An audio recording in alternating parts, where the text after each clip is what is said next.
أعوذ بالله من الشيطان اللعين الرجيم. بسم الله الرحمن الرحيم. الحمد لله رب العالمين. الصلاة والسلام على أشرف الأنبياء والمرسلين سيدنا أبي القاسم محمد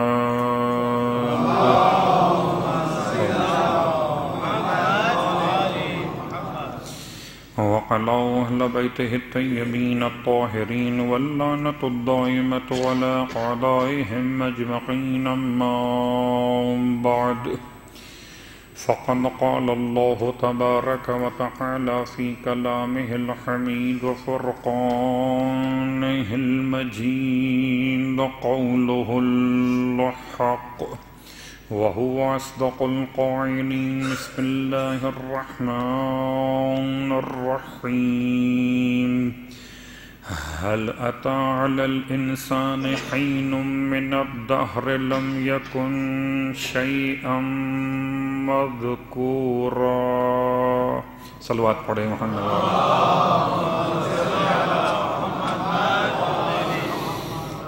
تمام تعریفیں خدائے بزرگ و برتر کے لیے، جس کی رحمتوں کے نتیجے میں سانسوں کی آمد و رفت جاری و ساری، اور تمام ہدیہ درود و سلام و نزوات مقدسات کے لیے کہ جن کی محبتوں میں، جن کی تعلیمات کے نتیجے میں سانسوں میں خوشبو عبادت جاری و ساری ہے. الحمدللہ الذی جعلنا من المتمسکین بالقرآن العظیم وجعلنا من المتمسکین بولایت علی بن ابی طالب علیہ السلام.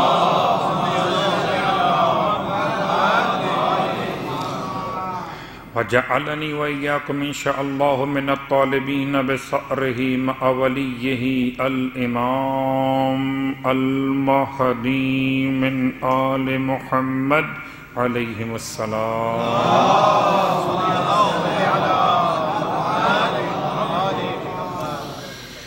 شکر پروردگار عالم کہ ماہ مبارک رمضان کی یہ راتیں مجھے اور آپ کو نصیب ہو رہی ہیں، ورنہ بہت سے ایسے جو اب اہل قبور میں شامل کر لیے گئے، اور مجھے اور آپ کو بھی نہیں معلوم کہ ہم آئندہ آنے والی کس اور رات میں اہل قبور میں شامل کیے جائیں گے. اس سے پہلے کہ انسان اہل قبور میں شامل ہو جائے اور پھر کف افسوس ملے، اپنے ان اوقات اور ایام کو یاد کرے کہ کاش کچھ اور ثواب بھی حاصل کر لیا ہوتا، کاش کوئی اور عبادت بھی انجام دے کر اپنے ان وقتوں کو محفوظ کر لیا ہوتا. انسان کو چاہیے کہ افسوس کی کیفیت میں جانے سے پہلے اپنے دامن اعمال میں نیکیوں کا اضافہ کرتے ہوئے چلے، اس یقین کے ساتھ کہ نہ میں نے واپس پلٹ کے یہاں پر آنا ہے اور نہ آپ نے واپس دنیا میں آنا ہے. ایک مرتبہ چلے گئے تو چلے جائیں گے، اور جانے سے پہلے خدا نے ایک ایسا بازار آخرت بنا دیا، خاص ماہ مبارک رمضان، کہ سونا عبادت ہو گیا ہے، سانس لینا تسبیح پروردگار کے برابر ہو گیا ہے. تو اگر سونا اتنا قیمتی ہو جائے تو جاگنا کتنا قیمتی ہوگا. تو جاگتے رہیے، ایسا جاگنا کہ جس سے معرفت قرآن بھی حاصل ہو اور انسانیت کی شناخت بھی ممکن ہو سکے. صلوات پڑھیں محمد علیہ وسلم.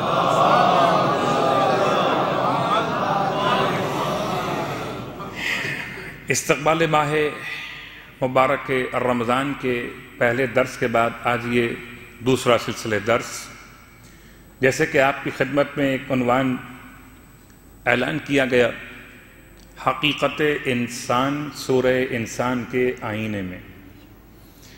ویسے تو عنوان کے مطابق گفتگو کرنا یہ علماء کی ذمہ داری ہے. یہ طلباء کا کیا عنوان ہو اور کیا گفتگو ہو، یہ تو سمجھیے کہ صرف حاضری کے نمبر مل جائیں تو بڑی بات ہے.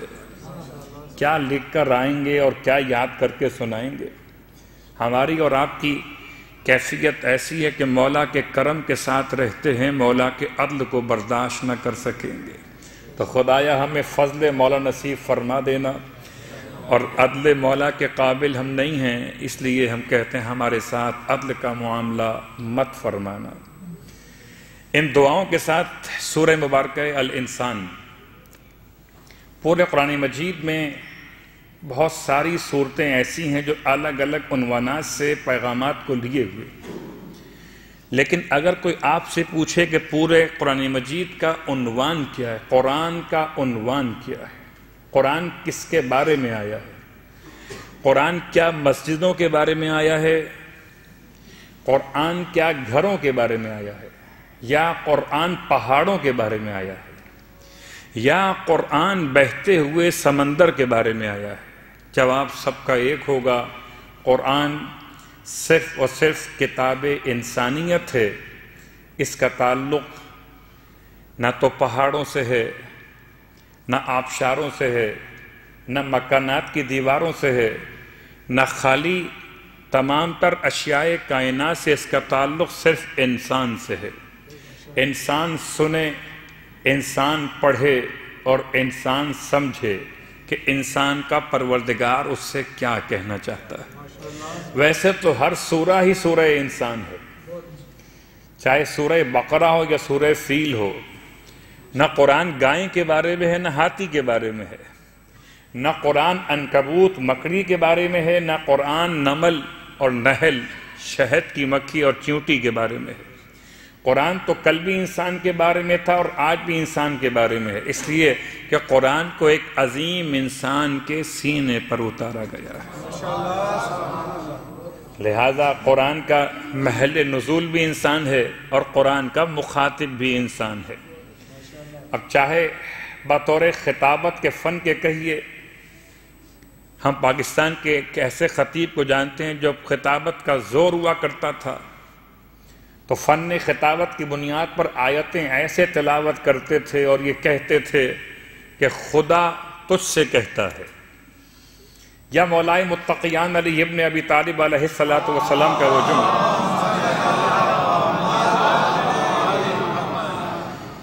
کہ انسان اگر چاہے کہ خدا اس سے باتیں کرے یا انسان چاہتا ہے کہ انسان خدا سے باتیں کرے، دو ہی باتیں ہیں، رابطے کے دو ذریعے ہیں، میں خدا سے بات کرنا چاہتا ہوں یا خدا مجھ سے بات کرنا چاہتا ہے۔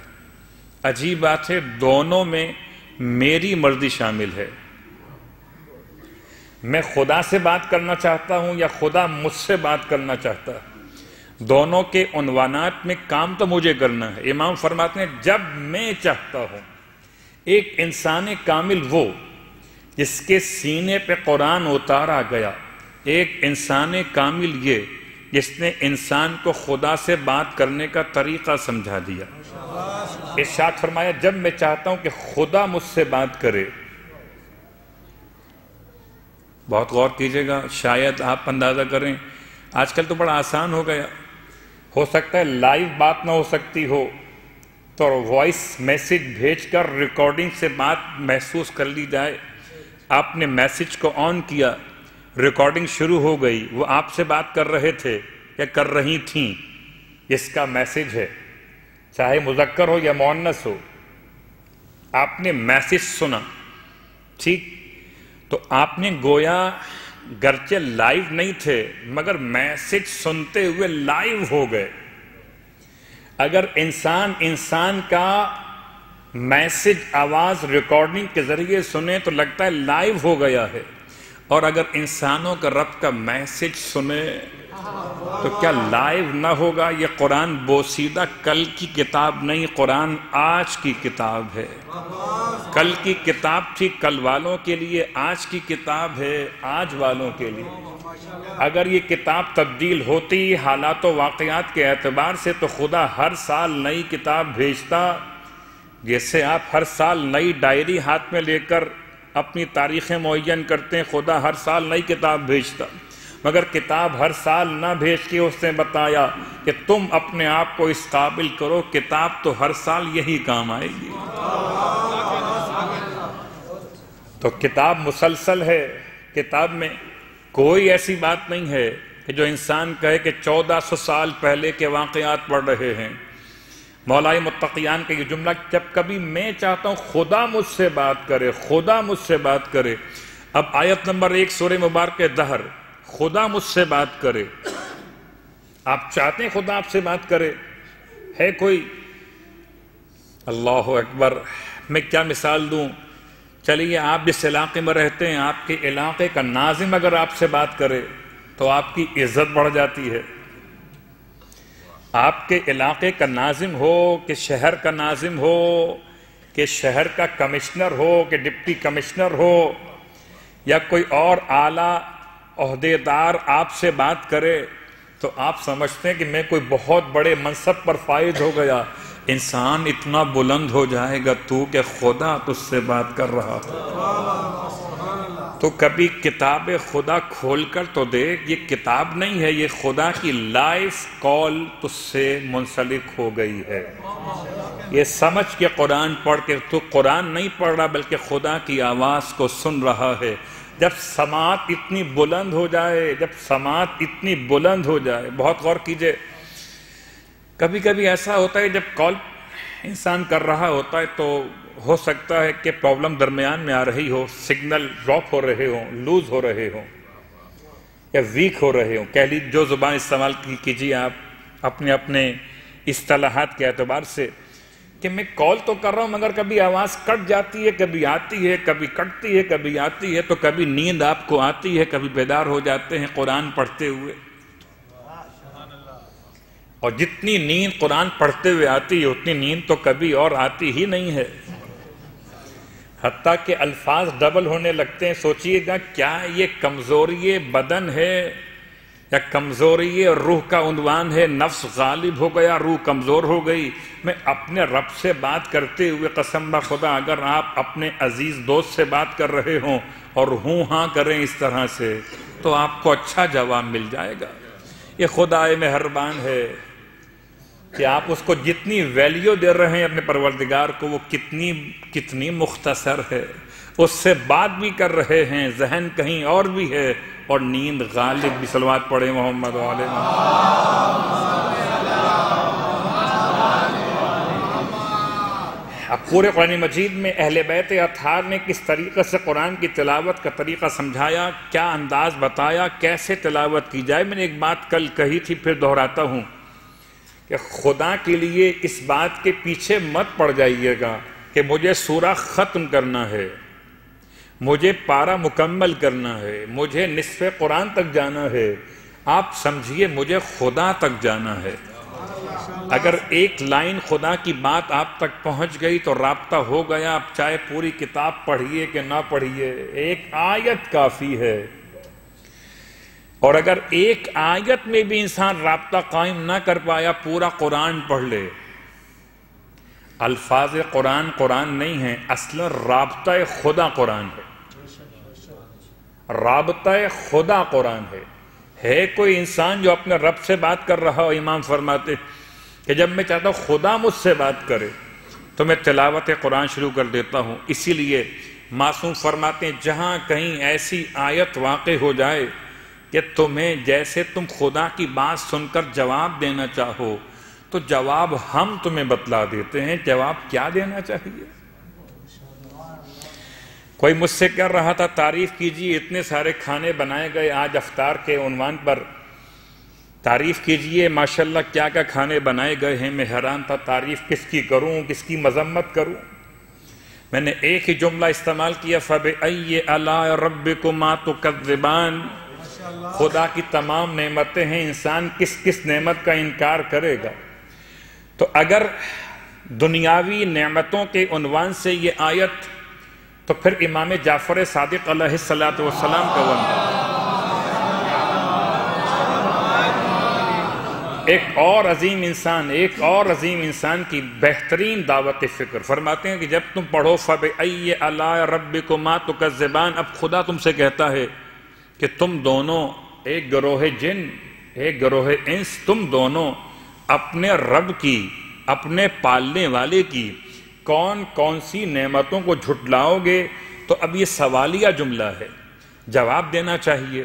اگر کوئی فون پر آپ سے سوال کر رہا ہو، بتائیے آپ نے ہمارے لیے عید کا سامان بھیج دیا اور آپ جان بوجھ کے کہیں آواز نہیں آ رہی، سوال کیا تھا؟ آواز نہیں آ رہی. تو یہ تو ہو سکتا ہے کہ انسان کسی کو دھوکہ دے رہا ہو، لیکن سب کو دھوکہ دینا آسان ہے، سب سے مشکل ہے اپنے آپ کو دھوکہ دینا. اور جو انسان خدا کو دھوکہ دے رہا ہو، وہ خدا کو نہیں خود کو دھوکہ دے رہا ہے. اور جیسے انسان اگر خود کو تلاش کر لے تو خود کو تلاش نہیں کر رہا، خدا کو تلاش کر رہا ہے. ہمارا اس دفعہ انشاءاللہ پورا عنوان ذرا مشکل ہوگا، انسان کو انسان کے ذریعے پہچاننا. انسان کو انسان کے ذریعے پہچاننا. کس طرح مغربی معاشرے نے انسان کی تعریف کی ہے، مشرقی معاشرہ انسان کی تعریف کیسے کرتا ہے، اسلام نے انسان کی تعریف کو کیا بیان کیا. انسان کی تعریف آیا اتنی مشکل ہے کہ اس پر غور کیا جائے، اور انسان کی تعریف میں کیا بحران بھی واقع ہوئے؟ جی، تمام باتیں ہیں، مگر آہستہ آہستہ مولائے متقیان علی ابن ابی طالب علیہ السلام کے فرمان پر متوجہ ہوتے ہیں.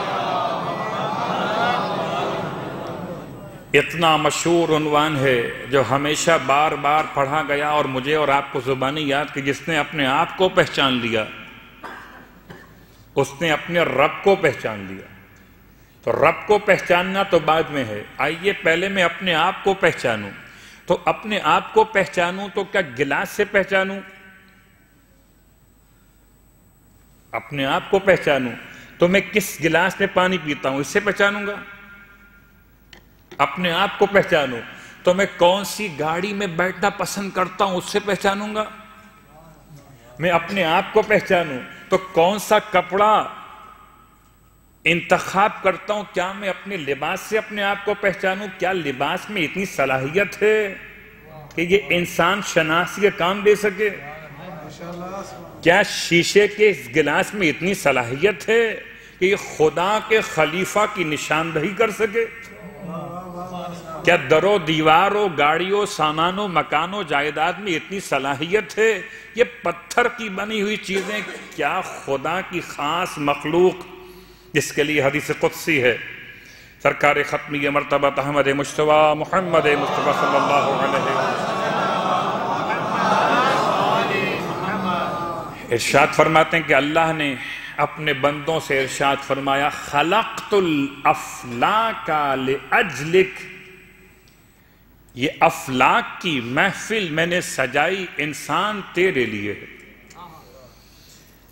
یہاں آپ کی خدمت میں جملہ مکمل کرتے ہوئے آج ذرا سا آنے والی تمام راتوں کا خلاصہ کہیے کہ آپ کو اندازہ ہو جائے کہ ہم کس طرح سے اپنی بات کو مکمل کریں گے. انسان کامل کی مثالیں من حیث خواتین من حیث مرد لے کر آئیں گے، لیکن انسان خدا کا فرمان سنے.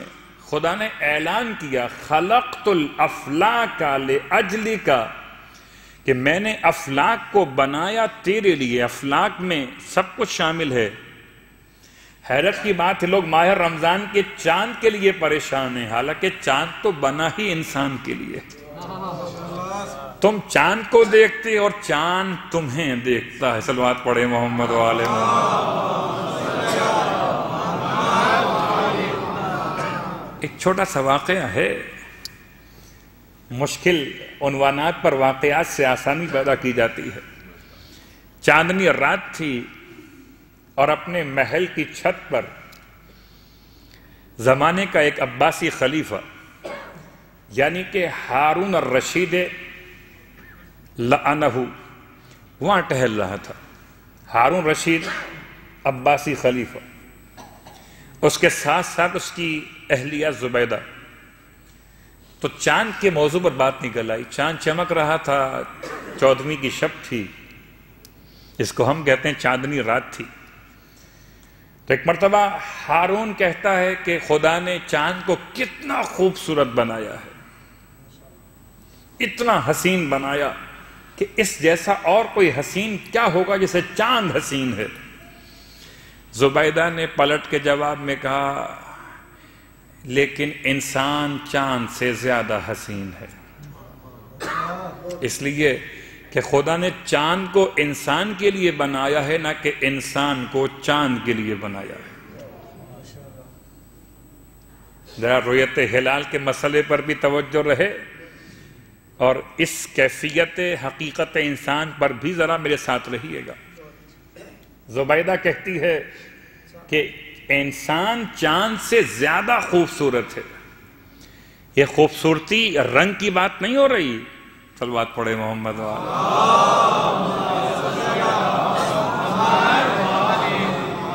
رنگ تو چڑھتے ہیں اتر جاتے ہیں، کبھی رنگ زرد ہو جاتا ہے، کبھی رنگ سرخ ہو جاتا ہے، تو رنگ کو چھوڑ دیجئے، رنگ الہی اختیار کیجئے کہ بدلتے رہتے ہیں انداز کوفی و شامی، حقیقت ابدی ہے مقام شبیری۔ تو جو اللہ کا رنگ ہو تو ہمیشہ رہے گا، باقی جو اور رنگ ہیں وہ تو آتے اور جاتے رہتے ہیں۔ کریم استعمال کیجئے، گورے ہو جائیے، کریم کا استعمال چھوڑ دیجئے، دھوپ میں کام کیجئے، کالے ہو جائیے۔ تو چاند خوبصورت ہے یا انسان؟ وہ کہتا ہے چاند زیادہ خوبصورت ہے، انسان بھلا چاند کا مقابلہ کہاں کر سکتا ہے؟ زبیدہ کہتی نہیں، آپ غلط کہتے ہیں، کہ اگر تو نے اپنی بات کو ثابت نہ کیا تو تجھے طلاق دے دوں گا۔ اگر تو نے اپنی بات کو ثابت نہ کیا، اب تو پورے علاقے میں ایک کیفیت بحث کی ہو گئی کہ کہاں سے لائیں حدیث، کہاں سے لائیں قرآن کی آیت۔ اگر یہ ثابت نہ کر سکے تو زبیدہ کو طلاق ہو جائے گی، اور زبیدہ کو طلاق ہو جانے کا مطلب ہارون کا گھر برباد ہو جائے گا۔ ہارون کہتا ہے چاند افضل ہے، سارے دربار کے صاحبان علم اسی کے ہمنوا ہو گئے۔ ہاں واقعاً چاند زیادہ خوبصورت ہے، خدا معلوم آئینے میں کیا دیکھا کہ چاند اچھا لگا، خدا معلوم آئینے میں کیا دیکھا کہ چاند اچھا لگا۔ چاند بڑا خوبصورت ہے، انسان کہاں؟ انسان کے تو دیکھیں آپ، بال نکل آتے ہیں، یہ نکل آتا ہے، کیا انسان کہاں خوبصورت ہے؟ اب یہ بحث علماء کے درمیان شروع ہوئی کہ کوئی دلیل قائم کی جائے۔ سارے علماء مل کر بھی دلیل قرآن سے تلاش کرنے میں ناکام ہو گئے۔ حدیث تو بہت دور کی بات، قرآن سے کوئی دلیل نہ لا سکے۔ اتفاق سے وقت نماز ہوا تو ان کے درمیان حضرت بہلول دانا چلے آئے، اور یہ ایک خاص اتفاق ہوا کرتا تھا اس زمانے میں، اور اتحاد کی ایسی علامت تھی کہ وہاں پر اگر بہلول آ جائیں تو باقی اور لوگ نماز نہیں پڑھاتے تھے، جماعت کے لیے بہلول کو آگے کر دیا کرتے تھے۔ اگر ساتویں امام کا ایک چاہنے والا امت کے علماء کو جماعت کرا سکتا ہے تو فرزند زہرا سب پیچھے ہٹ گئے، آپ نماز پڑھائیے۔ حالانکہ بہلول بہت بڑے فقیہ، بہت بڑے عالم، مگر ابھی بشکل دیوانے آل محمد کے ہیں، حکم امام کے اعتبار سے آپ کو آگے بڑھا دیا گیا، آپ آگے کھڑے ہو گئے، اور خوب انتخاب کرتے تھے سورہ الحمد مکمل کی، اور الحمد مکمل کرنے کے بعد آپ نے سورہ والتین کی تلاوت شروع کی۔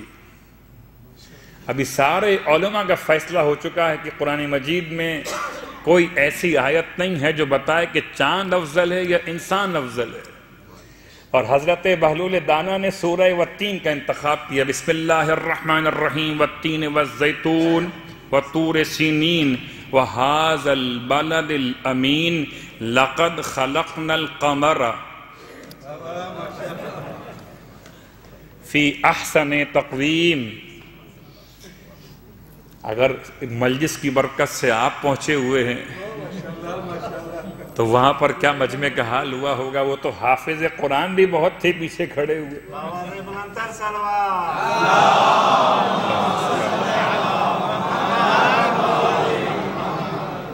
لقد خلقنا الانسان کے بجائے حضرت بہلول نے آیت کو تبدیل کیا، پڑھا لقد خلقنا القمر فی احسن تقویم، پیچھے سے لقمہ دیا گیا، لقد خلقنا الانسان فی احسن تقویم۔ آپ نے پھر ریپیٹ کیا القمر، پھر القمر، لگتا ہے نماز شروع نہ کی تھی بلکہ سمجھانے کے لیے نماز کی شکل اختیار کی تھی کہ تیسری بار منہ موڑ کے فرمایا کہ اسی بات کا جھگڑا کر رہے ہو، خدا قسمیں کھا کر کہتا ہے وَالتِّينِ وَالزَّيْتُونِ وَطُورِ سِينِينَ وَهَذَا الْبَلَدِ الْأَمِينَ، 4 قسمیں کھا کے خدا کہتا ہے لَقَدْ خَلَقْنَا الْإِنسَانَ فِي أَحْسَنِ تَقْوِيمٍ۔ تم کہتے ہو چاند انسان سے افضل، صلوات پڑھے محمد وآلہ۔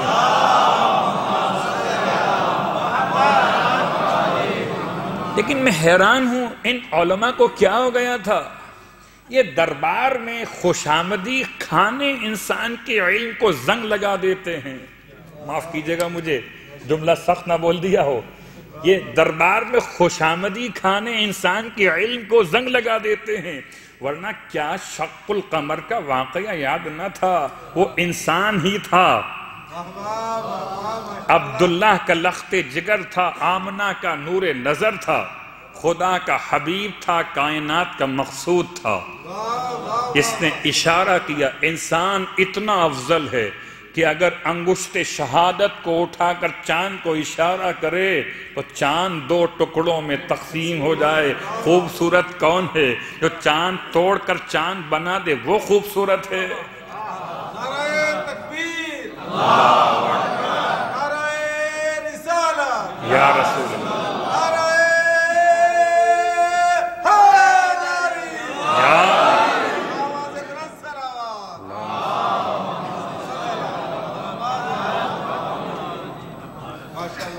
تو حقیقت انسان کے قدرہ سے قریب ہوتے ہوتے ایک مثال ہم نے قائم کی کہ بہت سے مقامات پہ انسان کے لفظ کو سمجھنے کے لیے سورہ مبارکہ الانسان کا انتخاب اس لیے کیا کہ واحد سورہ ہے جو خاص بخاص سورہ انسان کے نام سے آج بھی پہچانا جاتا ہے۔ اب اگر کوئی سورہ کی تلاوت کے فضائل کو معلوم کرنا چاہے تو 2 روایت سن لیجئے، لیکن روایت سننے سے پہلے یاد رکھیے کوئی بھی سورہ کے پڑھنے کے فائدے اس کے نزول کی حیثیت کو محدود نہیں کرتے۔ کیا مطلب؟ سورہ مبارکہ دہر کی تلاوت اللہ کے رسول کی روایت کے اعتبار سے اگر کوئی مداومت کرے، اس کو مسلسل پڑھے، تو خدا بند عالم اسے جنت حریر سے سیراب کرے گا، فیضیاب فرمائے گا، اور جنت حریر کے ساتھ ساتھ خدا اس کے نفس کو مضبوط کر دے گا۔ کچھ کہتے ہیں مولانا مجھ میں قوت ارادی کی کمی ہو گئی ہے، فیصلہ کرتے ہوئے ٹھنڈے پسینے آنے لگتے ہیں، جب سے کچھ واقعات مجھ پر گزرے ہیں، حادثات میں پڑ گیا، تب سے میں کمزور ہو گیا ہوں۔ جو انسانیت میں کمزوری محسوس کرے اسے سورہ انسان پڑھنا چاہیے۔ جو انسانیت میں کمزوری محسوس کرے اسے سورہ انسان کی تلاوت کرنا چاہیے۔ اور اس کے ساتھ ساتھ دوسرا مسئلہ، ہمیں نہیں معلوم کہ آپ کے یہاں موسم کیسا ہے، نظام تعلیم کیسا ہے، کب امتحانات ہوتے ہیں۔ ہمیں تو اتنا اندازہ ہے کہ ایک شکایت والدین کو رہتی ہے اولاد سے۔ ابھی مجھ سے پہلے انتظامی امور کے اعتبار سے برادر شکریہ ادا کر رہے تھے کہ آپ نے مدرسے میں بچوں کو لا کر ایک بہت بڑا اہم ترین کارنامہ انجام دیا کہ آپ نے اپنی اولاد کو اس بارگاہ سے متصف کر دیا جہاں علم محمد و آل محمد کی برکت سے عطا کیا جاتا ہے۔ ایک شکایت رہتی ہے کہ بچے پڑھائی میں دلچسپی کم لے رہے ہیں۔ ایک تو بچوں کی فطرت ہے کھیلنا زیادہ ہے اور پڑھنا کم ہے۔ اب تو نظام تعلیم بھی ایسا بنا دیا گیا کہ کھیل ہی کھیل میں پڑھا بھی دیا جائے، الگ سے بٹھا کے پڑھانا مدرسہ محسوس نہ ہو، مدرسہ تعلیم کے لیے محدود نہ ہو، بلکہ کھیل کے میدان کو مدرسے میں تبدیل کر دیا جائے کہ انسان اپنے بچوں کے کھیل کھیل میں ہی کچھ ایسی باتیں سکھا دے کہ اس کے لیے باعث حصول علم قرار پائیں۔ اس لیے روایت کے جملے تو نہیں، البتہ علماء کا بیان ہے کہ اگر انسان سورہ مبارکہ دہر کو لکھے 3 برتنوں پر یعنی کہ زعفران سے لکھے یا خاک شفا سے لکھے، اور اس کے بعد برتن کا پانی اس کو دھو کر ایک میں جمع کر لے اور پھر اس پانی کو 7 دن تک بچے کو پلائے، تو خدا اس کی برکت سے اس کی جو دلچسپی ہے پڑھائی میں، اس کی تقویت میں اضافہ فرما دیتا ہے۔ یعنی جو پڑھائی میں کمزوری ہو رہی تھی، دلچسپی کم ہو رہی تھی، اگر چاہتے ہیں کہ سورہ دہر کو اس طرح بھی استعمال کریں تو یا انسانیت کمزور ہو تو سورہ دہر پڑھیے، سورہ انسان پڑھیے، یا اگر علم سے محبت کم ہو رہی ہو تو سورہ انسان لکھ کر دھو کے پلا دیجئے۔ ارے اگر سورہ انسان لکھ کر دھو کے پلا دیں تو انسان زیادہ ماہر صاحب علم ہو جائے، تو کیا کہنا اس کا جس کے قلب پر سورہ دہر نازل ہوا ہو۔ سورہ دہر کے کچھ نام بھی ہیں، سورہ دہر کے علاوہ سورہ انسان بھی کہتے ہیں، سورہ حل عطا بھی کہتے ہیں، سورہ حل عطا کے علاوہ سورہ الابرار بھی کہتے ہیں۔ اس کا ایک نام اور میں سورہ مبارکہ المفتاح، المفتاح کہیے، ابرار کہیے، حل عطا کہیے، یا کہیے سورہ دہر کہیے، سورہ انسان کہیے۔ آیت نمبر 1 سے قریب ہوتے ہوئے یہ سورہ، ابھی اختلاف ہے علماء کے درمیان کہ پورا سورہ مکے میں نازل ہوا کہ مدینے میں نازل ہوا، یا بعض آیتیں مکے میں نازل ہوئیں اور بعض مدینے میں نازل ہوئیں۔ اس بحث سے آگے بڑھیے، جہاں آل محمد کے فضائل کا تذکرہ ہو، مکے میں آئے تب بھی آل محمد کے لیے ہے، مدینے میں آئے تب بھی آل محمد کے لیے۔ ماشاءاللہ سبحان اللہ۔ تو 31 آیات پر مشتمل یہ سورہ، آیت نمبر 1 بسم اللہ الرحمن الرحیم۔ اور اب یہ بات تو بہرحال بہت بار بیان کی جا چکی کہ بسم اللہ الرحمن الرحیم آیت کا حصہ شمار نہیں کیا جاتا سوائے سورہ مبارکہ الحمد کے، باقی تمام سورتوں سے پہلے بسم اللہ الرحمن الرحیم حصہ شمار ہو کہ نہ ہو، مگر بغیر بسم اللہ کے سورہ پڑھنا کچھ اچھا نہیں لگتا، سوائے سورہ براءت کے جہاں خدا نے خود سے بسم اللہ کو رکھا ہی نہیں ہے۔ بسم اللہ الرحمن الرحیم واحد آیت قرآن ہے کہ جو صرف قرآن کی آیت نہیں ہے بلکہ قرآن سے پہلے بھی 4 آسمانی کتابوں میں بسم اللہ الرحمن الرحیم موجود ہے۔ اگر موجود نہ ہو تو حضرت سلیمان قرآن کے نزول سے بہت پہلے خط لکھ رہے تھے ملکہ سبا بلقیس کے نام، انہو من سلیمان انہو بسم اللہ الرحمن الرحیم۔ گویا قرآن بعد میں ہے بسم اللہ، جب سے علم کا، جب سے انسانیت کے خلیفہ خدا ہونے کا اعلان کیا گیا، انبیاء آتے رہے، بسم اللہ موجود رہی۔ اب سمجھ میں آتا ہے مولا نے فرمایا تھا خدا نے سارے علم کو جمع کر دیا ہے قرآن مجید میں، قرآن کے علم کو سورہ الحمد میں، اور سورہ الحمد کے سارے علم کو بسم اللہ الرحمن الرحیم میں، بسم اللہ کے سارے علم کو بسم اللہ کے با کے اندر، اور سارے با کے علم کو با کے نیچے والے نقطے میں، وَأَنَا النُّقْطَةُ تحت الباب۔ قرآن ہے کہ نہیں ہے مگر علم بھی پہلے سے ہے، اور علم کے عنوان پر نقطہ بائے بسم اللہ علی ابن ابی طالب علیہ السلام۔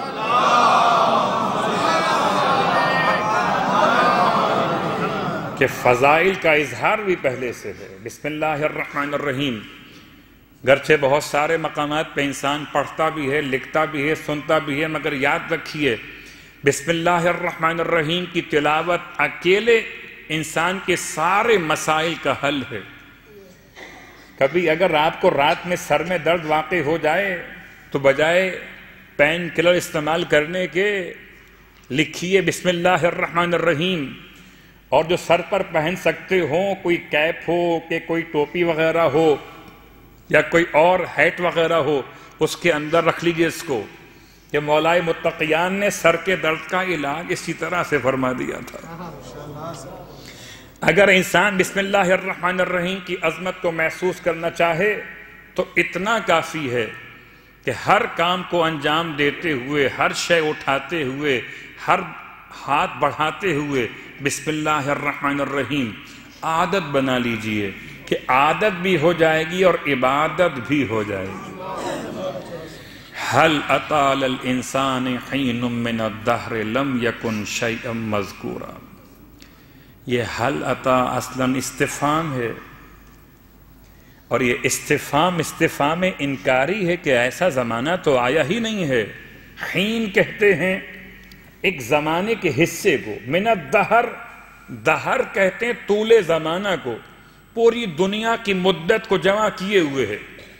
حل عطا انسان کے لیے کوئی زمانوں میں زمانے کا حصہ ایسا نہیں آیا، لم یکن شیئا مذکورا، جبکہ وہ قابل ذکر نہ رہا ہو۔ انسان کی شناخت کے لیے چلیے آپ کو لیے چلتے ہیں کہ انسان کی شناخت ایسا مشکل مسئلہ تھی کہ سورہ مبارکہ البقرہ کی آیت نمبر 30 پڑھیے تو آپ کو اندازہ ہو کہ انسان کی شناخت کے بارے میں فرشتے پریشان تھے۔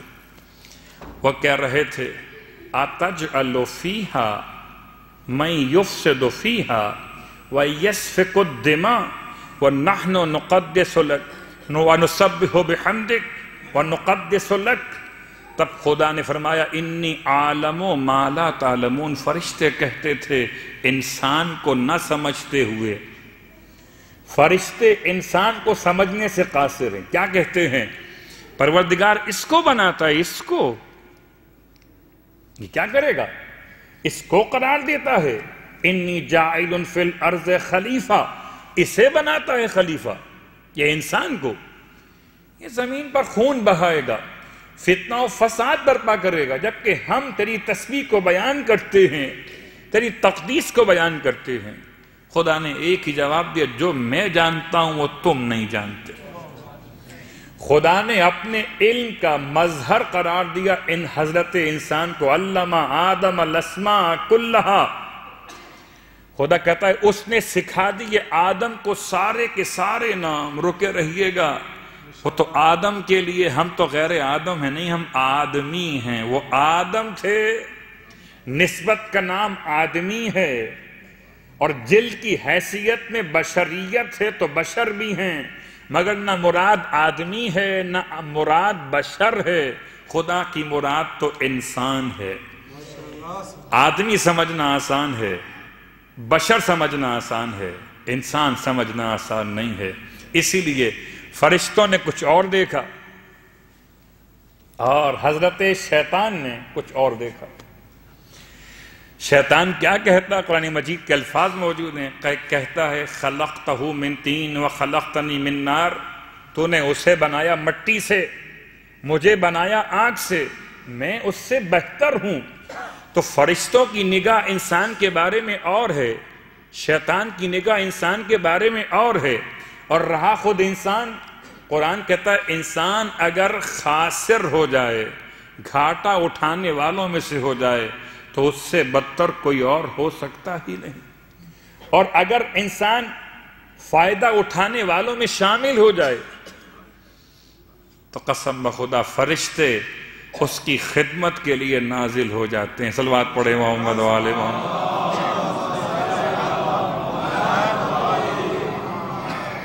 لیجئے آج کی اس گفتگو کو یہاں پر لا کے مکمل کریں کہ انسان کی پہچان کا ایک طریقہ فرشتوں کا بیان، ایک طریقہ شیطان کا بیان، ایک طریقہ خدا کا اعلان، اور وہ جملہ مکمل کرتے ہوئے جو اللہ کے رسول نے فرمایا خلقت الافلاک، خدا کہتا ہے میں نے افلاک کو پیدا کیا لأجل کا، تیرے لیے، چاند تیرے لیے، ستارے تیرے لیے۔ اب یہ الگ بات ہے کہ ستارہ کسی ایک انسان کے گھر پہ اتر جائے، یہ انسانوں کو کیا ہو گیا جو ستاروں سے اپنی چال تلاش کرتے ہیں، ایسے ہو جاؤ کہ ستارے تمہاری چال دیکھ کے اپنی چال کا انتخاب کریں۔ وہ کہتے ہیں جی ستاروں کی چال بہتر نہیں ہے لہذا یہ کام نہ کیا جائے۔ حیرت کی بات ہے، تم انسان، سامنے سے ایک حیوان گزر گیا، کا راستہ کاٹ دیا اس نے، اب میں آگے کیسے بڑھوں؟ تم انسان ہو کہ حیوان سے کمتر کوئی بدتر حیوان ہو؟ انسان تو وہ ہے کہ جو کائنات اس کے ہاتھوں میں ایسے۔ خلقت الافلاک، خدا کہتا ہے میں نے سارے افلاک کے نظام کو تیرے لیے بنایا. وَخَلَقْتُكَ لِأَجْلِي، اور تجھے میں نے اپنے لیے بنایا. ساری کائنات انسان کے لیے اور انسان خدا کے لیے. اب غور کیجئے گا، رخ کیا ہو گیا؟ رخ یہ ہو گیا کہ ساری کائنات میرے پیچھے اور میں خدا کے حکم کے پیچھے. ساری کائنات میرے پیچھے، بہت غور کیجئے گا، ساری کائنات میرے پیچھے کب؟ جب میں خدا کے حکم کے پیچھے. اور اگر میں خدا کی مخالفت کروں تو ساری دنیا کے پیچھے میں، دنیا میرے آگے آگے. دنیا اتنا ذلیل کرتی ہے. اس لیے سنیں، انسان کامل کی وصیت سنیں. وصیت بڑی عظیم ترین وصیت ہے. اگر میرے اور آپ کے والد محترم بستر پہ پڑے ہوئے ہوں، آخری سانس لے رہے ہوں، مجھے اپنے باپ سے بڑی محبت ہو، قسم بخدا میں اپنے باپ کے الفاظ کو بہت غور سے سنتا ہوں، اور کچھ یاد رہے نہ رہے، ابا کی وصیت تھی نقوی صاحب مجلس تو آپ پڑھیں گے، یہ یاد رہ گئے آپ کو؟ ابا کی وصیت تھی وادی حسین میں دفن کرنا، اس لیے وہاں تک لے کر پہنچ گیا. ارے والد کی وصیت تھی کہ میں اتنے پیسے مسجد میں لا کر دے دوں، میں لا کے دے رہا ہوں. وصیت اپنے باپ کی یاد ہے. مومنوں کو اپنے باپ کی وصیت یاد کب ہوگی؟ بستر شہادت سے. علی ابن ابی طالب علیہ السلام کی وصیت. ارشاد فرماتے ہیں وہ خاص جملہ جو امام نے متوجہ کیا، وَأَن لَا تَبْغِيَ الدُّنْيَا وَإِن بَغَتْكُمَا. اے میرے پیارے بیٹے حسن و حسین، تم دنیا کی خواہش پیدا مت کرنا، دنیا کی طرف رغبت پیدا مت کرنا. وَإِن بَغَتْكُمَا، اگرچہ دنیا تمہاری خواہش کر رہی ہو. میں اس کو کیسے آسان کروں قبلہ؟ جیسے ہی آپ دنیا سے بے نیاز ہوتے ہیں، دنیا آپ کی طرف آگے بڑھتی ہے، اور جب آپ دنیا کی طرف آگے بڑھتے ہیں، دنیا آپ سے 2 قدم اور آگے بڑھ جاتی ہے. صبح سے شام ہو جاتی ہے دنیا تلاش کرتے کرتے، دنیا آگے آگے، انسان پیچھے پیچھے. خدا کہتا ہے وہاں کہاں جا رہا ہے؟ اور تو میں نے بنائی ہی تیرے لیے ہے. اس لیے خدا کا پیغام آتینی عبدی اجعلک مثلی، بندے میری اطاعت کر، میں تجھے اپنے جیسا بنا دوں گا، میں تجھے اپنے جیسا بنا دوں گا. خدا جیسا بننے کا مطلب کیا ہے؟ انا حی لا اموت، میں ایسا زندہ جسے موت نہیں آتی. اجعلک غنیا لا تموت، تجھے زندہ جاوید کر دوں گا کہ مر کر بھی نہیں مرے گا.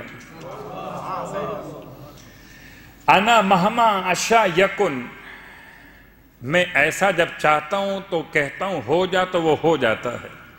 اجعلک مہما تشاء یکن، تجھے بھی ایسا کر دوں گا کہ تو چاہے گا تو ہو جائے گا. اب اسی لیے شاید مولا متقیان علی ابن ابی طالب علیہ السلام کا وہ فرمان،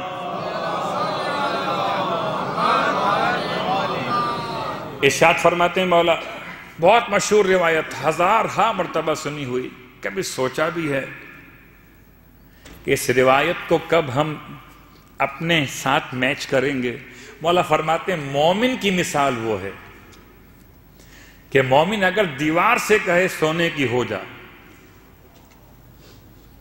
تو وہ سونے کی ہو جاتی ہے. قسم بخدا مولا کو معلوم ہے، 101 نہیں 1001% معلوم ہے کہ مومن دیوار کو کہے گا نہیں. امام نے مومن کا مقام بتایا کہ مومن میں اتنے پاورز موجود ہیں کہ اگر چاہے تو دیوار کو کہے سونے کی ہو جا تو وہ ہو جائے گی. لیکن کبھی ان پاور کو استعمال کیا کسی مومن نے؟ حضرت ابوذر نے استعمال کیا پاور کو کہ مومن نہیں تھے؟ آپ تھے مومن. ان سے بہتر مومن کون ہوگا جو ایمان کے 8ویں درجے پر یا ایمان کے 9ویں درجے پر فائز ہو؟ کیا آپ نے اپنے پاور استعمال کیے؟ ورنہ تو آپ چاہتے تو مکے اور مدینے کی گلیاں سب سونے کے مکان ان کے ہوتے. اور آج کہا جاتا کہ صاحب اگر امداد چاہیے تو ابوذر کے پاس جائیے، امداد وہاں سے ملے گی. کیا حضرت سلمان نے پاور استعمال کی اپنے؟ نہیں، وہ تو ایک پودینہ جو کھانے کی دعوت کی ہے، اس میں روٹی رکھی، نمک رکھا، پودینہ نہیں ہے. تو اس پودینے کو لینے کے لیے اپنا وضو کا لوٹا گروی رکھوانے جاتے ہیں، تب جا کے پودینے کے پتے ملتے ہیں. وہ تو فرماتے تو پودینہ تو کیا، جو چاہتے باغ جنت سے، جو چاہتے خدا کے حکم سے مل سکتا تھا. چلیے، خدا کا لطف و کرم کہ خدا نے انسان کو دعوت فکر دی. مجھے کربلا سے صرف 2 جملے بیان کرنے ہیں، اور پھر روز انشاءاللہ تفسیر سورہ دہر کے ساتھ ساتھ 2 عنوانات میں ساتھ ساتھ انشاءاللہ چلیں گے. ایک عنوان روزانہ ایک ایسی خاص نماز کا تذکرہ جو بہت کم بیان کی جاتی ہے، تاکہ اس پورے مہینے میں ہم ان نمازوں سے کم از کم واقف تو ہو جائیں جو نمازیں پڑھنے کے لیے معصومین نے طریقے بیان کیے. اور پھر مادران آسمانی، یعنی وہ مقدس خواتین کا تذکرہ کہ جنہیں خدا نے معصومین کی ماں قرار دیا.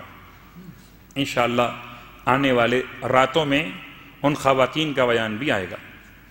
لیکن پہلے اس بات کو مکمل کر لیں کہ مولا کے اس جملے سے کہ مولائے متقیان علی ابن ابی طالب علیہ السلام نے فرمایا کہ مومن کی مثال کہ اگر وہ دیوار کو کہے سونے کی ہو جائے تو وہ ہو جاتی ہے. کربلا میں 72 مومن تھے. کسی نے کہا کہ روٹی آ جائے آسمان سے، کسی نے کہا کہ پانی آسمان سے آ جائے. اصغر تو بہت دور، مولا تو بہت دور. کربلا کا ہر ایک عام شخص مولا کا ناصر، عام شخص مولا کا ناصر.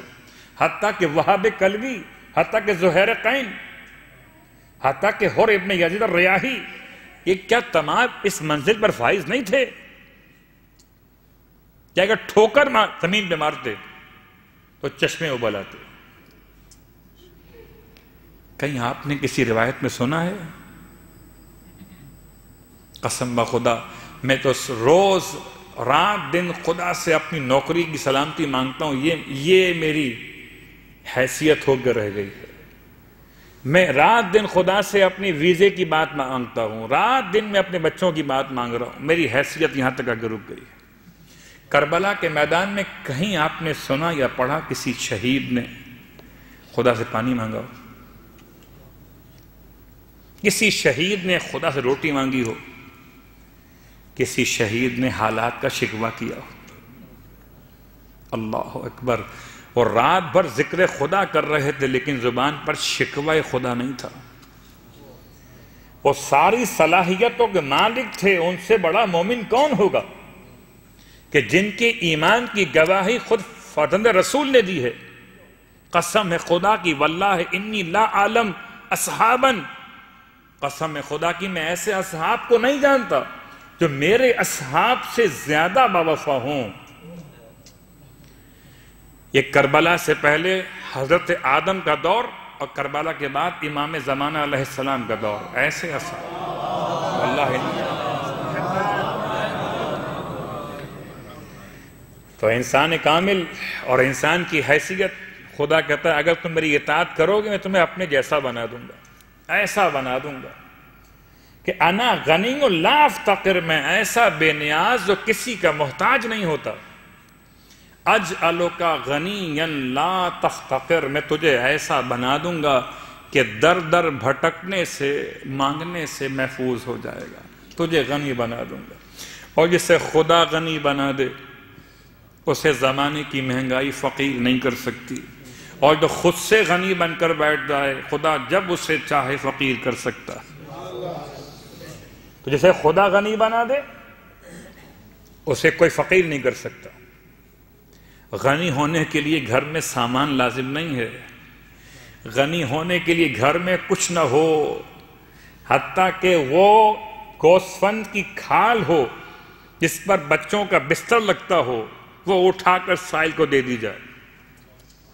گھر میں کچھ نہ ہو تب بھی انسان غنی ہو سکتا ہے، اور گھر میں سب کچھ ہو تب بھی انسان بخیل ہو سکتا ہے. تو اس کا مطلب سامان کے ہونے یا نہ ہونے سے انسان غنی اور بخیل نہیں ہوتا، بلکہ انسانیت ہو تو انسان کریم ہوتا ہے، حیوانیت ہو تو انسان بخیل ہوتا ہے. اور آئیے، چونکہ ہم نے وعدہ کر لیا کہ ایک نماز کا بیان بھی ہوگا اور ایک مادران آسمانی میں سے ایک خاتون کا بیان بھی ہوگا. آج کی نماز، یعنی جو آج نماز بیان کرنا ہے نمازوں میں سے، یہ اگر آپ تلاش کرنا چاہیں گے تو مفاتیح الجنان کچھ نمازیں بیان اس میں ہوئیں، کچھ کتاب زاد المعاد، کچھ کتاب اقبال سید ابن طاؤس کی کتاب، اور اس کے علاوہ بعض نمازیں بیان ہوئیں الباقیات الصالحات میں کہ جو ملحقات میں شامل ہے مفاتیح الجنان کے ساتھ. اس میں سے ایک نماز کا نام ہے صلاۃ العفو، یا اردو میں کہیں العفو، نماز عفو، معافی مانگنے والی نماز. صلوات پڑھیں محمد علیہ.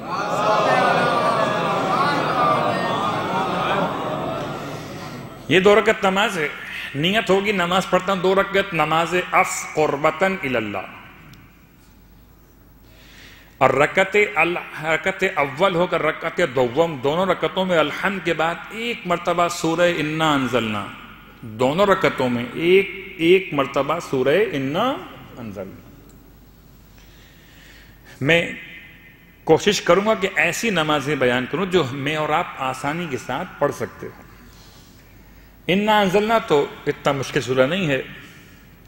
نماز مکمل کیسے کرنی ہے؟ اب انا انزلنا پڑھنے کے بعد آپ نے حالت قیام میں 15 مرتبہ پڑھنا ہے. بہت چھوٹا جملہ ہے. کیا ہے؟ ربی افوکا افوکا افوکا افوکا افوکا افوکا افوکا افوکا 15 مرتبہ. رکوع میں جائیے، رکوع کا ذکر کیجئے، پھر ربی افوکا افوکا افوکا 10 مرتبہ پڑھنا ہے. بالکل نماز جعفر طیار کے انداز میں جب کھڑے ہوں رکوع سے سیدھے ہو کر 10 مرتبہ کہیں ربی افوک.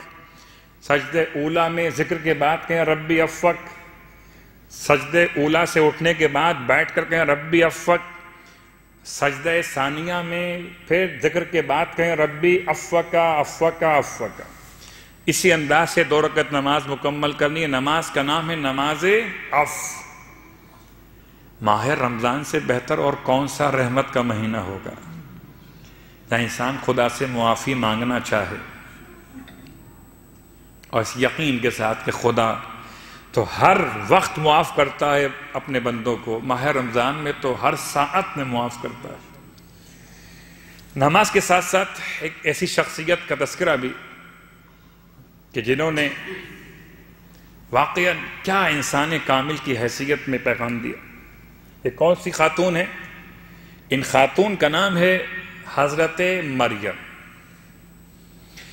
ویسے تو ارادہ کیا تھا کہ جناب آمنہ بنت وہب سے شروع کریں گے، لیکن جناب مریم سے آغاز کر رہے، اس لیے کہ ابھی آمنہ کے لخت جگر کا بیٹا امام مہدی کا زمانہ باقی ہے، اور امام مہدی کے زمانے امام کے زمانے کے اعتبار سے آنے والے 4 انبیاء میں 4 انبیاء زندہ ہیں. ان میں سے ایک خاص نبی حضرت عیسیٰ علیہ السلام کہ جن کو 2000 سال تو ہو چکے، پردہ غیب میں جائے ہوئے، آسمان پر اٹھائے گئے زمانے کے اعتبار سے اگر حضرت عیسیٰ 2000 سال زندہ رہ سکتے ہیں تو کیوں ضد کرتے ہو کہ امام مہدی ابھی پیدا ہوں گے؟ پیدا ہوئے نہیں ہیں. حضرت خضر علیہ السلام 4000 سال پہلے، حضرت ادریس علیہ السلام 7500 سال پہلے، حضرت الیاس علیہ السلام 7000 سال پہلے، یہ سارے انبیاء چاروں کے چاروں زندہ ہیں. سارے مسلمانوں کو یقین ہے اگر 7500 کا یقین ہے، 7000 کا یقین ہے، 4500 کا یقین ہے، 2000 کا یقین ہے، تو ابھی 1173 برس امام مہدی کو ہوئے ہیں. اس پر کیوں شک کیا جا رہا ہے؟ بس اتنا فرق ہے کہ آنے والا وہ عظیم پیغمبر جس نے حضرت مریم کی آغوش میں آنکھ کھولی. مریم کون؟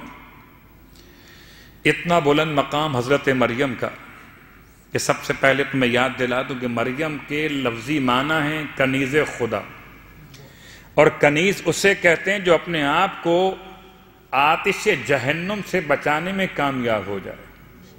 مریم وہ جو اپنے آپ کو بچا کے لے جائے، فاطمہ وہ جو پوری ملت کو بچا کے لے جائے۔ مریم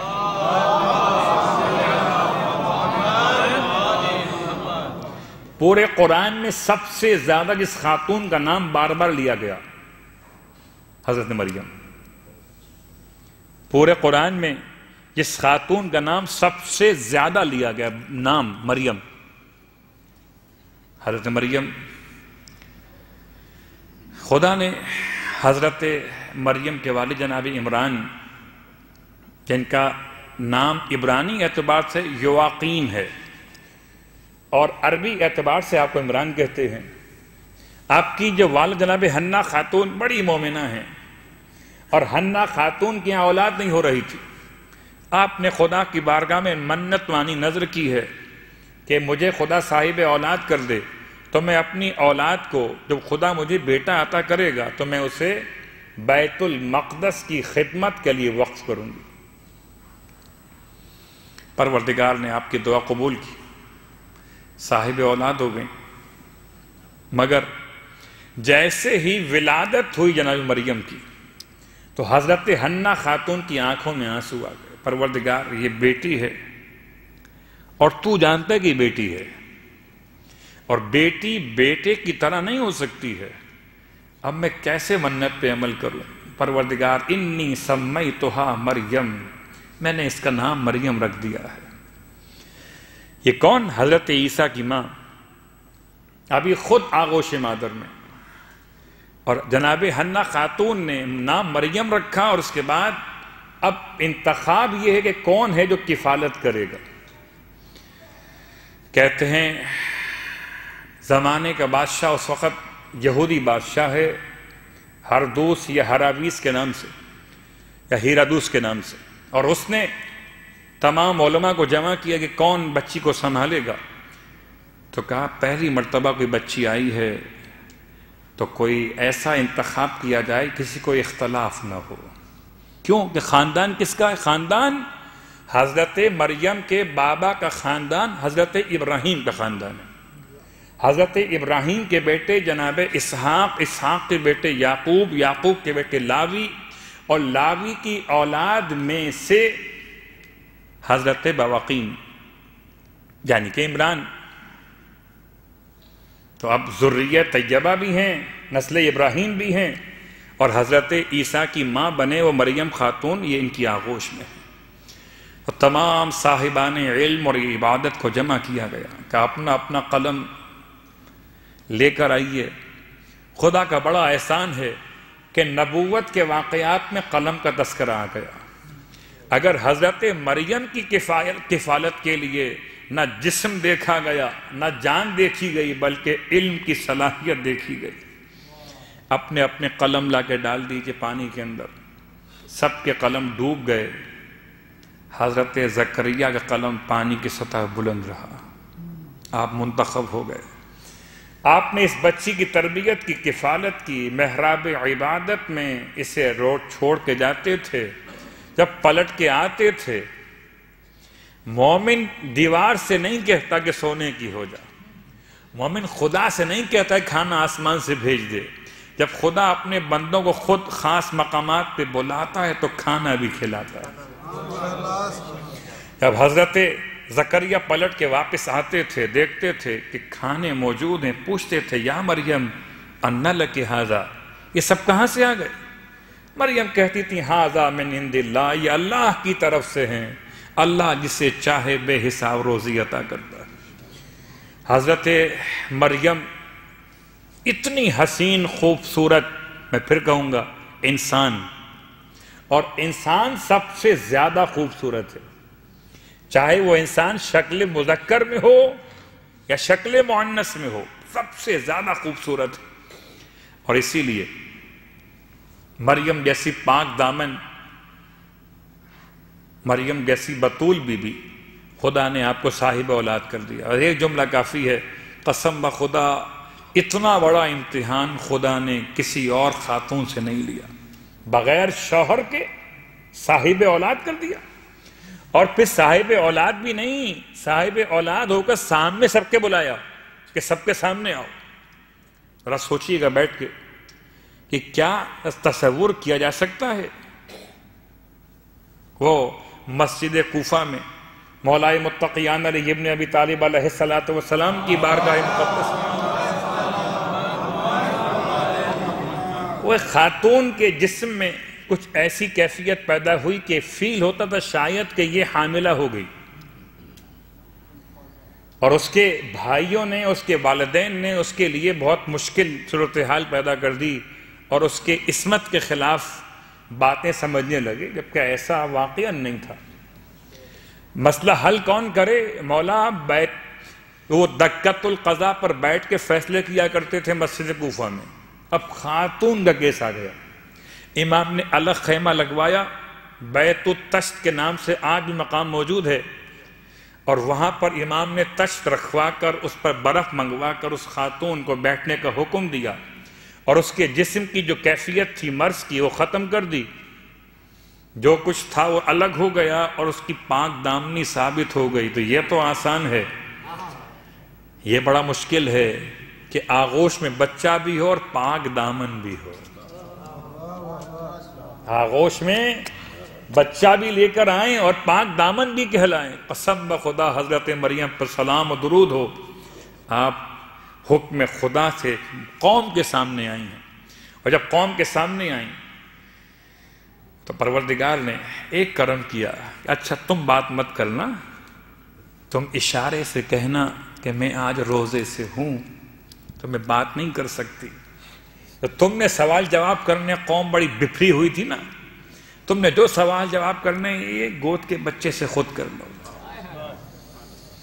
تو یہ خاموشی کا روزہ بڑا اچھا لگتا ہے اگر غیبت سے بچا. صلوات پڑھے محمد والے.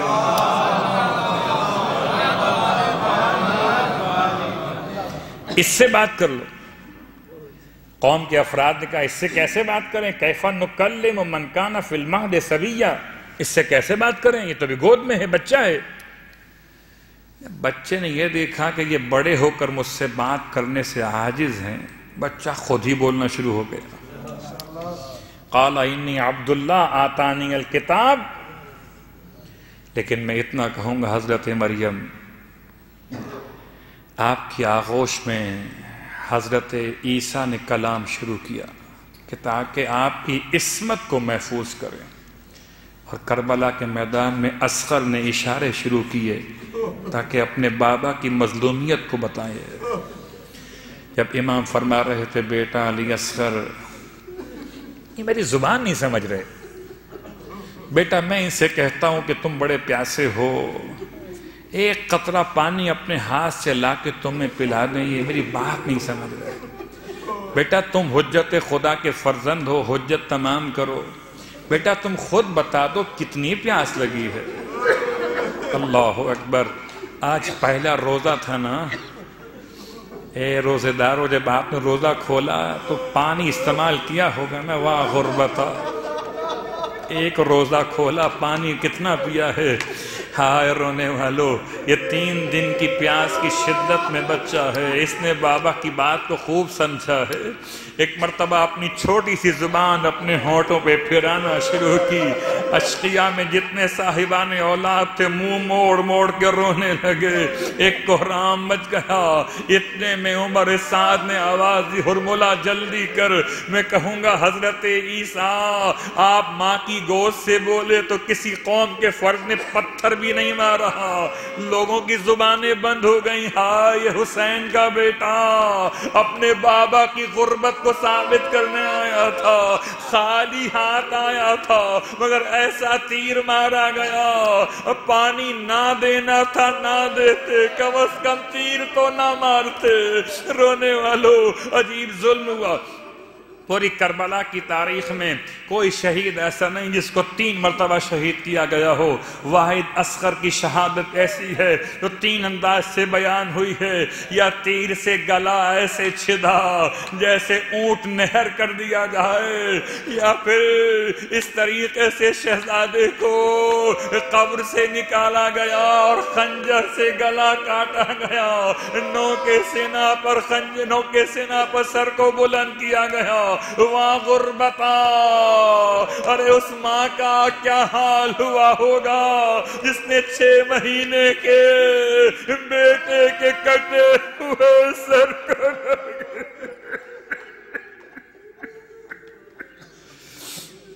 اللہ ولعنۃ اللہ علی القوم الظالمین وسیعلم الذین ظلموا ای منقلب ینقلبون۔ بار اللہ واسطہ محمد و آل محمد کا ہماری اس عبادت کو اپنی بارگاہ میں قبول و مقبول فرما۔ بار اللہ واسطہ محمد و آل محمد کا پروردگار سرکار سید الشہداء کا واسطہ، شہزادے علی اصغر کے چھوٹے چھوٹے ہاتھوں کا واسطہ، روزے دار بیٹھے ہیں، روزہ کھول کے آ کے بیٹھے ہیں، پروردگار کے ہونٹوں سے جو دعا نکل رہی ہے، اصغر کے سوکھے ہوئے ہونٹوں کا واسطہ، خشک زبان کا واسطہ، پروردگار تمام کی مانگنے والوں کی دعائیں مقبول و منظور فرما۔ بار اللہ واسطہ محمد و آل محمد کا میرے مالک دنیا بھر میں جہاں کہیں صاحبان ایمان آباد ہیں، ان کی مشکلات کا، ان کی پریشانیوں کا خاتمہ فرما دے۔ بار اللہ واسطہ محمد و آل محمد کے تمام مومنین مومنات کی جان، مال، عزت و آبرو کی حفاظت فرما۔ بار اللہ واسطہ محمد و آل محمد کا تمام اہل باطل کو نیست و نابود فرما۔ بار اللہ واسطہ محمد و آل محمد کا میرے مالک یہ راتیں بڑی قیمتی ہیں، میرے مالک ان راتوں میں اپنی عبادت کی، تلاوت قرآن کی توفیق عطا فرما۔ بار اللہ واسطہ محمد و آل محمد کا ان راتوں میں ہمیں وہ تمام اعمال کی توفیق عطا فرما جو تجھ کو راضی کر سکیں۔ بار اللہ واسطہ محمد و آل محمد کا مرنے سے پہلے کربلا معلی کی زیارت نصیب فرما، مرنے کے بعد کربلا والوں کی شفاعت نصیب فرما، جنت میں کربلا والوں کے قدموں میں غلاموں کو جگہ نصیب فرما، امام زمانہ علیہ السلام کے ظہور میں تعجیل فرما، ہم کو بھی ہمارے مرحومین کو بھی امام کے ادنا ترین خدمت گزاروں میں شامل فرما۔ 1 مرتبہ سورہ الحمد اور 3 مرتبہ سورہ اخلاص کی تلاوت کی التماس۔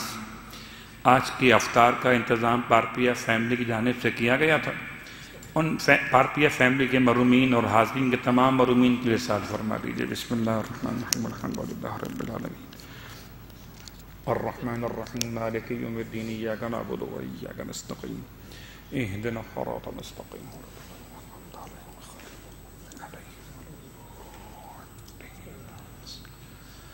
بسم اللہ الرحمن الرحیم، قل هو اللہ احد، ربنا تقبل منا انك انت السميع العليم بجاہ محمد وعلہ المعصومین۔ ماہ مبارک رمضان میں امام بارگاہ کے انتظامیہ کی طرف سے مسلسل ایک آپ کے لیے خدمت کا عنوان رہتا ہے کہ جو مومنین اپنی نمازیں قضا نہیں پڑھ پاتے ہیں ان کے لیے بہرحال ایک موقع رہتا ہے کہ وہ اپنی نمازیں قضا یا اپنے والد مرحوم یا والدہ مرحومہ کی نمازیں قضا پڑھنا چاہیں تو بشکل جماعت، بنیت جماعت میں انشاءاللہ یہ انتظام رہتا ہے کہ 2 دن کی نمازیں قضائیوں بھی جماعت کے ساتھ پڑھائی جاتی ہے۔ آپ اپنی عبادت میں ثواب میں اضافے کے عنوان سے جماعت کے ثواب کے حصول کے لیے شرکت فرمائیں۔ خدا ہماری اور آپ کی اعمال و عبادات قبول و مقبول فرمائے۔ برحمتک یا ارحم الراحمین۔